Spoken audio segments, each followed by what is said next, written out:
ये बाद अज़ क़यामत की दुनिया है जहाँ ऐन अपने कुत्ते के साथ एक फार्म पर अकेली जिंदा बच जाने वाली है। वो अक्सर सामान इकट्ठा करने के लिए एक बोसीदा कस्बे का रुख करती है, इस बात का ख्याल रखते हुए कि वो अपने पूरे जिस्म को ताकारी से बचाने के लिए ढांप ले और आलूदा हवा के सांस से बचने के लिए ऑक्सीजन टैंक साथ रखे। ऐन का फार्म वादी में है, इसलिए जब भी वो कस्बे जाती है तो उसे लंबा रास्ता पैदल तय करना पड़ता है, मगर सलामती के लिए ये तकलीफ बर्दाश्त करना जरूरी है। बस जाहिर ये वादी आलूदा नहीं है। हर सप्लाई रन के बाद वो रात को अपने जिस्म को अच्छी तरह धोना भी यकीनी बनाती है। उसका कुत्ता भी उसके साथ ही बिस्तर पर सोता है ताकि उसकी तन्हाई कम हो सके। ज्यादातर वक्त वो बोर हो जाती है। उसकी रोजमर्रा में फार्म के जानवरों, बाढ़ों और जंगल में लगाए गए जालों की जांच शामिल है। उसका कुत्ता खरगोशों की बू सूंघकर उन्हें तलाश करने में उसकी मदद करता है। एक दिन ऐन को सड़क पर एक छोड़ा हुआ गाड़ी नुमा ढांचा देखकर झटका लगता है। वो करीब जाकर देखती है, मगर उसी लम्हे उसका कुत्ता किसी की मौजूदगी का एहसास दिलाता है। वो दोनों लंबी घास में छुप जाते हैं और देखते हैं कि हिफाजती सूट पहना हुआ एक आदमी अपना छोटा ट्रॉली नुमा वगान लेने आता है और फिर अपनी राह पर चल पड़ता है। किसी और जिंदा इंसान की मौजूदगी से हैरान होकर ऐन चुपके से उसका पीछा करने लगती है। आदमी एक डिवाइस इस्तेमाल करता है ताकि तस्दीक कर सके कि ये इलाका ताकारी से महफूज है, और आखिरकार ताज़ा हवा में सांस लेने के लिए अपना हेलमेट उतार देता है और इर्द गिर्द देखता है। जून खुशी से चीखता है और अपना सूट भी उतार देता है। जब ऐन अपने छुपने की जगह से बाहर निकलती है तो वो जून को आबशार के नीचे नहाते हुए देखती है। वो उसे बाहर आने के लिए दौड़कर खबरदार करती है, मगर चूंकि ऐन के हाथ में शिकार की बंदूक होती है, जून समझता है कि वो उसे धमका रही है, इसलिए वो भी जवाब में उस पर अपनी बंदूक तान लेता है। वो फिजा में फायर करता है और गुस्से में पूछता है कि बाकी लोग कहाँ हैं। ऐन फौरन हाथ ऊपर करके उसे खबरदार करती है कि पानी आलूदा है। डरा हुआ जून जल्दी से अपनी विगान की तरफ भागता है और डिवाइस से चेक करता है कि वाकई वो ताबकारी वाले पानी में नहा रहा था। जैसे ही वो उल्टियां करना शुरू करता है, दौड़कर दवाई वाली एक सिरिंज निकालता है और बेबसी में ऐन से कहता है कि उसे इंजेक्शन लगा दे। इसकी चीखें ऐन को मोहतात कर देती हैं, इसलिए वो अपनी बंदूक फेंककर कसम खाता है कि वो उसे नुकसान नहीं पहुंचाएगा। तब ऐन उसे इंजेक्शन लगा देती है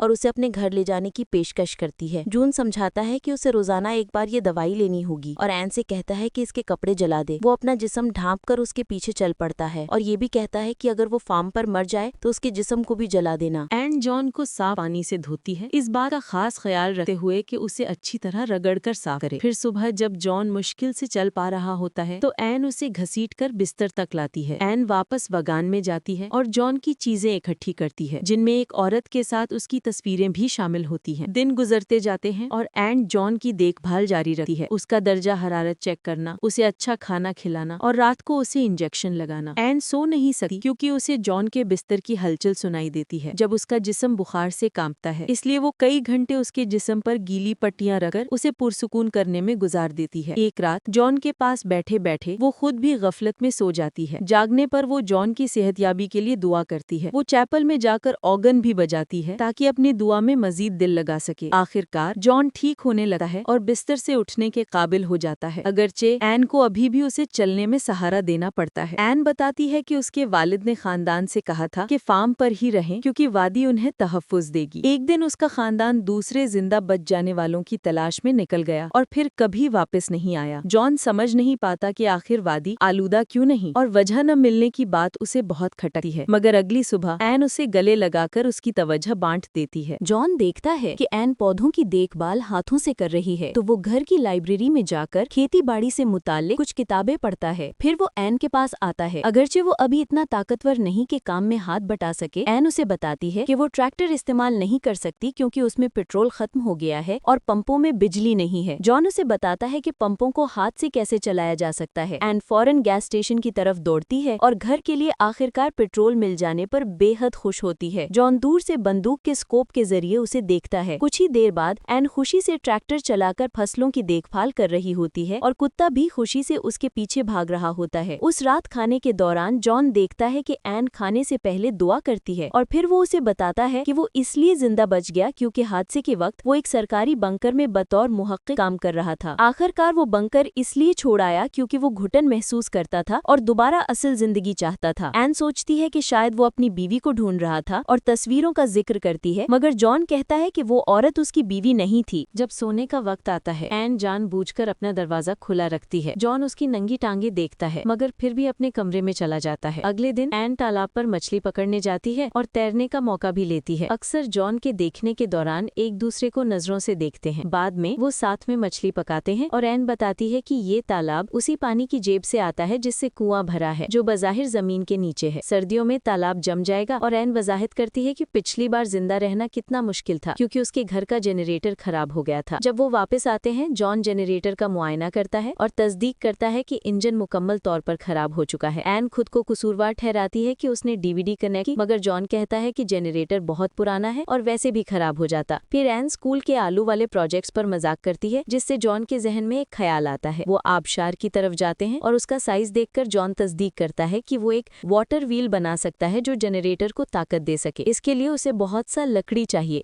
इसलिए वो चैपल को उखाड़ने का सोचता है। एन इस ख्याल के खिलाफ है और वजाहत करती है कि उसके वालिद ने चैपल इसलिए बनाई थी ताकि वो हर इतवार को खुतबा दे सके। वो यकीन रखती है कि वादी आलूदा नहीं है क्योंकि चैपल उसकी हिफाजत कर रहा है। जॉन निशानदेही करता है कि उसके वालिद या खुदा ने शायद चैपल छोड़ा ताकि वो दोबारा जिंदगी शुरू कर सके, मगर एन फिर भी इनकार कर देती है। उसी रात कुत्ते को किसी वजह से दरवाजे पर भौंकने लगता है। अगली सुबह एन अपनी मामूल की कामों में मसरूफ हो जाती है और जॉन मशीनों की देखभाल करता है। बाद में वो सड़क के किनारे एक बाजार जाता है सप्लाईज लेने के लिए, और जब एन उसके पास पहुंचती है तो उसे मालूम होता है कि जॉन शदीद नशे में है। जॉन डब्बे इधर उधर फेंकता है, कहते हुए कि उसने उसके ज़ौक़ के बारे में सीखा है कि वो कौन सी चीजें खाली करती है और कौन सी छोड़ देती है। वो रात जो चीजें छोड़ गई थी, एन कोशिश करती है कि उसे बिस्तर पर मदद करे, मगर जॉन गुस्से में उसे दीवार की तरफ धकेल देता है और कहता है कि उसे हमेशा मदद की जरूरत नहीं। डर कर एन अपने कमरे की तरफ दौड़ती है। अगले दिन जॉन फार्म से अंडे लेने की कोशिश करता है, मगर कुछ नहीं पाता और अपने रवैये पर एन से माफी मांगता है। कुछ देर बाद एन चैपल में ऑर्गन बजाने जाती है और देखती है कि कोई दूर से उसे देख रहा है, मगर जब वो बाहर आती है तो वो शख्स गायब होता है। ये फर्ज करते हुए कि वो जॉन था, वो फार्म जाती है ताकि उसे बता सके कि वो उसके बजाने को सुन सकती है। ताहम जॉन कहता है कि वो चैपल के करीब भी नहीं गया। शाम को वो खूबसूरत डिनर करते हैं, उम्दा शराब के साथ, और साथ में रक्स भी करते हैं। आखिरकार वो एक दूसरे को चूम लेते हैं, मगर इससे आगे बढ़ने से पहले जॉन चूमना तोड़ देता है और एन का शुक्रिया अदा करता है, फिर अपने कमरे में चला जाता है। चंद मिनट बाद जॉन एन के कमरे में चेक करने आता है और एन फौरन अपनी ड्रेस उतार देती है। ताहम जॉन उसे दोबारा ढांपने पर मजबूर करता है। एन नाराज हो जाती है और सोचती है कि उसने क्या गलत किया, और जॉन उसे यकीन दिलाता है कि वो उसकी तरफ माइल है, मगर शरारती होना सब कुछ बदल देगा, और वो सोचता है कि उन्हें कुछ वक्त की जरूरत है। अगली सुबह एन जॉन को कहती है कि वो चैपल ले सकता है, मगर जॉन इनकार कर देता है क्योंकि वो दोबारा उसे नाराज नहीं करना चाहता। कुछ देर बाद जब एन अपने जाल चेक कर रही होती है, उसका कुत्ता अचानक पहाड़ी पर भौंकने लगा है और वो उसके पीछे जाती है और हैरान रह जाती है कि एक आदमी कैलिब है जो कसम खाता है वो नुकसान पहुंचाने का इरादा नहीं रखता और सिर्फ पानी चाहता है। एन कैलिब को फार्म ले जाती है और जॉन को उसे गोली मारने से रोकना पड़ता है। फिर जॉन अपने आले से कैलिब की रेडिएशन चेक करता है, जबकि कैलिब इकरार करता है कि उसने अंडे चुरा लिए थे। वो पूछने से डरता था क्योंकि लोग हमेशा खुशामदीद नहीं कहते। कैलिब इस वाक़े से बच गया क्योंकि वो एक कान मजदूर है और जब हादसा हुआ वो जमीन के नीचे था। उसके साथी कारकुन अपनी फैमिलीज को तलाश करने गए मगर वापस नहीं आए। वो जनूब की तरफ सफर जारी रखने का इरादा रखता है और एन और जॉन से पूछता है कि क्या वो रात यहाँ ठहर सकता है, और वादा करता है कि सुबह रवाना हो जाएगा। आले से कैलिब में कुछ रेडिएशन पकड़ी जाती है और वो इकरार करता है कि वो कमजोर है और पहले ही कई बार उल्टी कर चुका है। जॉन इस बात पर राजी हो जाता है कि वो कुछ दिनों के लिए ठहरे ताकि सेहतयाब हो सके। कैलिब टेंट लगाने लगता है, मगर एन जॉन को कायल करती है कि उसे दोपहर के खाने के दौरान घर में रहने दे। कैलिब एन के साथ दुआ करता है और हंसता है क्योंकि वो यकीन नहीं कर सकता कि वो इतनी दूर तक पहुंच गया है। वो अपने सफर की कुछ कहानियां सुनाता है और जॉन भी बताता है एक नौजवान लड़के का जिक्र करते हुए जिसने उसके वैगन से खाना चुरा लिया था। लड़के ने अपनी सप्लाईज पर सब उल्टी कर दी थी और रेडिएशन की वजह से इतना बीमार था कि जॉन से जिंदगी खत्म करने की दरख्वास्त की। ताहम जॉन ने उसे मारने से इनकार कर दिया और उसे सड़क के किनारे मरने के लिए छोड़ दिया। बदले में कैलिब बताता है कि उसके साथी कारकुन दरअसल उसे छोड़कर नहीं गए। एक आदमी ने कान से निकलने की कोशिश की मगर बाकी लोग उसे रोक गए क्योंकि वो डरते थे कि दरवाजा खोलने से रेडिएशन अंदर आ जाएगी। उसकी वजह से वो आदमी पागल हो गया और अमले के ज्यादातर अफराद को मार दिया। फिर वो खुद भी मर गया। एन उसे हमदर्दी पेश करती है और जॉन को दुख होता है क्योंकि उसने कैलिब के साथ ऐसा नहीं किया। जब एन कैलिब को घर का दौरा कराती है, जॉन उसे तंबीह करता है कि वो एक अजनबी के साथ बहुत दोस्ताना क्यों है, और एन जवाब देती है वजाहत करते हुए कि अपने खानदान के गायब होने और अकेले जिंदा रहने की मुश्किलात से निपटना कितना मुश्किल था। आखिरकार जॉन इकरार करता है कि उसने लड़के को मारा था और कयास लगाता है कि वो एन का भाई था, लिहाजा वो माफी मांगता है और रोता है, मगर एन कहती है कि ये ठीक है। कुछ देर बाद जॉन और कैलिब साथ शिकार पर जाते हैं। वो कुछ रेडियो ट्रांसमिशंस पर बात करते हैं जिनमें जनूब में कम्युनिटी का जिक्र था। कैलिब का मकसद उसे तलाश करना है, लेकिन जॉन सोचता है कि वहाँ कोई बाकी नहीं है। उसी वक्त करीब ही टर्की नमूदार होती है और कैलिब कहता है कि जो भी उसे पहले मारेगा एन उसका होगा। जॉन गुस्से में आता है और कैलिब हंसता है, कसम खाकर कि वो सिर्फ मजाक कर रहा है। जब वो टर्की का उसका पीछा करते हैं। जॉन कैलिब को अपने वाटर व्हील के ख्याल के बारे में बताता है और क्यों वो उसे नहीं बना सकता। आखिर में जॉन पहले टर्की को मारने में कामयाब हो जाता है। उस रात वो टर्की को रात के खाने के तौर पर खाते हैं और कैलिब वाटर व्हील का जिक्र करता है जिससे सबको कुछ गैर आरामदेह महसूस होता है। वो मवाद हासिल करने के दीगर तरीके सोचने की कोशिश करता है मगर उनके पास दरख्त काटने के औजार नहीं है और इलाके के दीगर गैर आलूदा इमारतें लकड़ी की बनी नहीं है। सब सफेद भाम लोग साथ हैं। दिन गुजरते रहते हैं और सब व्हील पर काम करते हैं जबकि एन ये सोचती रहती है कि अपने जिंदगी के मर्दों के साथ क्या करे। वो व्हील का पहला निस्फ नस्ब कर देते हैं। कैलिब सूट पहनता है और आलूदा पानी में जाने का खतरा मोल लेता है जिससे वो बहुत पेशरफ्त करते हैं। उस रात वो अपने काम की खुशी मनाते हैं शराब, मौसीकी और कार्ड्स के साथ। आखिरकार वो तालाब में छलांग लगाते हैं और बोतल तलाश करने का खेल खेलते हैं। ताहम जॉन खुद को गैर जरूरी महसूस करता है क्योंकि एन और कैलिब मुसलसल एक दूसरे को देखते हैं और टीम बनाते हैं। फार्म वापस जाते हुए जॉन टूट जाता है और एन को बताता है कि वो उसे प्यार करता है लेकिन वो कोई जवाब नहीं देती। घर पहुंचकर एन जॉन के साथ बिस्तर में आ जाती है ताहम वो इतना नशे में होता है कि फौरन गहरी नींद में जा पड़ता है। जॉन का इंतजार करते हुए और उसके नशे के मसले से तंग आकर एन कैलिब के पास जाती है और वो बाथरूम में शरारती हो जाते हैं।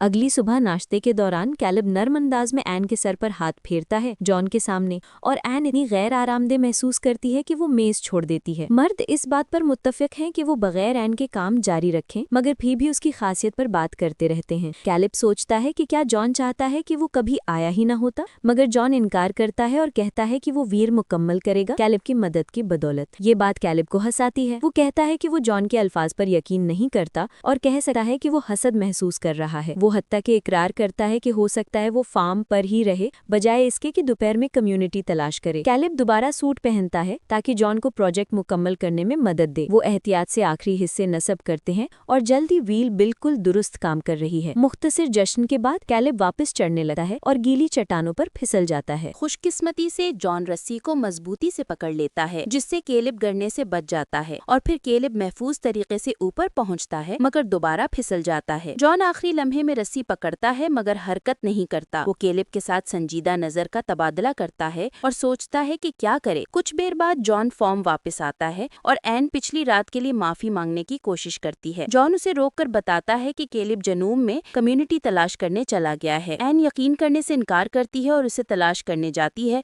मगर कुछ नहीं होता। चाहे वो जितनी भी दौड़ लगाए वो उसे नहीं ढूंढ पाती। जॉन तमाम कनेक्शन मुकम्मल करता है और फॉर्म में आखिरकार बिजली आ जाती है। जब एन वापस आती है तो उसे मालूम होता है कि जॉन ने आर्गन को बान में मुंतकिल कर दिया है। वो बैठकर बजाने लगती है और जॉन उसकी मौसीकी से लुत्फानंदोज होता है। मजीद वीडियोस देखने के लिए सब्सक्राइब करें और नोटिफिकेशन ऑन करें। देखने का शुक्रिया।